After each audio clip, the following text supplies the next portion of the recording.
അസ്സലാമു അലൈക്കും വറഹ്മത്തുള്ളാഹി വബറകാതുഹു. ഹദീസ് ക്ലാസ് 1221. ബഹുമാനപ്പെട്ട ഇമാം മുസ്ലിം റളിയല്ലാഹു അൻഹു റിപ്പോർട്ട് ചെയ്യുന്ന ഹദീസ്. അൻ അബീ ഖതാദത്തുൽ അൻസ്വാരി റളിയല്ലാഹു തആല അൻഹു, അബൂ ഖതാദ റളിയല്ലാഹു അൻഹുവിൽ നിന്ന് നിവേദനം, അന്ന റസൂലുള്ളാഹി സ്വല്ലല്ലാഹു അലൈഹി വസല്ലം സുഇല അൻ സൗമി അറഫ.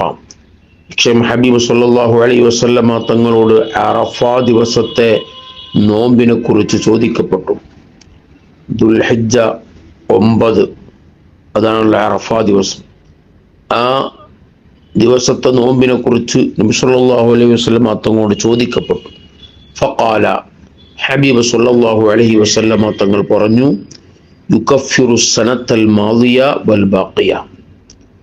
കഴിഞ്ഞ വർഷത്തെയും വരാനിരിക്കുന്ന വർഷത്തെയും പാപങ്ങൾ അത് പൊറുപ്പിച്ചു കളയുമെന്നാണ്. വളരെ പ്രധാനപ്പെട്ട ഒരു സുന്നത്താണ് അറഫയുടെ നോമ്പ്. മുഅക്കദായ സുന്നത്താണ്. ആ നോമ്പെടുത്താനുള്ള പ്രതിഫലം മുത്തുനബി സല്ലല്ലാഹു അലൈഹി വസല്ലം തങ്ങൾ പഠിപ്പിക്കുന്നത് 2 വർഷത്തെ പാപം പൊറുക്കുമെന്നാണ്. കഴിഞ്ഞ വർഷത്തെ പാപവും വരാനിരിക്കുന്ന വർഷത്തെ പാപവും പൊറുക്കും. ഈ ഹദീസ് വിശദീകരിച്ചുകൊണ്ട് മഹത്തുക്കൾ പറഞ്ഞു, ഫീ തക്ഫീരി ഹാദിഹി സന, അടുത്ത വർഷം കൂടെ വരാനിരിക്കുന്ന വർഷത്തെ പാപവും പൊറുക്കുമെന്ന് പറഞ്ഞാൽ അത് ഇശാറത്തുൻ ഇലാ അന്നഹു ലാ യമൂതു ഫിഹാ. ആ വർഷം അവൻ മരിക്കുകയില്ല, അടുത്ത വർഷം കൂടെ അവന് ആയുസ് നീട്ടിക്കിട്ടും എന്നതിന് സൂചനയാണ് മുത്തുനബി സല്ലല്ലാഹു അലൈഹി വസല്ലം നിങ്ങൾ പറഞ്ഞത്. അതുകൊണ്ട് അറഫ നോമ്പെടുക്കുന്നവർക്ക് അടുത്ത വർഷം കൂടെ ആയുസ് നീട്ടിക്കിട്ടും എന്നതിലേക്ക് സൂചന കൂടെ ഉണ്ട് എന്ന് മഹത്തുക്കൾ ഈ ഹദീസ് വിശദീകരിച്ചുകൊണ്ട് പറയുന്നുണ്ട്. വളരെ മഹത്വമുള്ള നോമ്പാണ് അറഫയുടെ നോമ്പ്. നാം എല്ലാവരും അത് അനുഷ്ഠിക്കണം.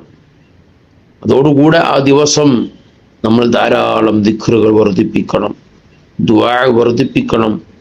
അഫ്ളലു ദുആ യൗമി അറഫ. ദുആകളെ കൂട്ടത്തിൽ ഏറ്റവും മഹത്വമുള്ളത് അറഫ ദിവസത്തിലെ ദുആയാണെന്ന് മുത്തുനബി സല്ലല്ലാഹു അലൈഹി വസല്ലം മറ്റൊരു ഹദീസിൽ പഠിപ്പിക്കുന്നുണ്ട്.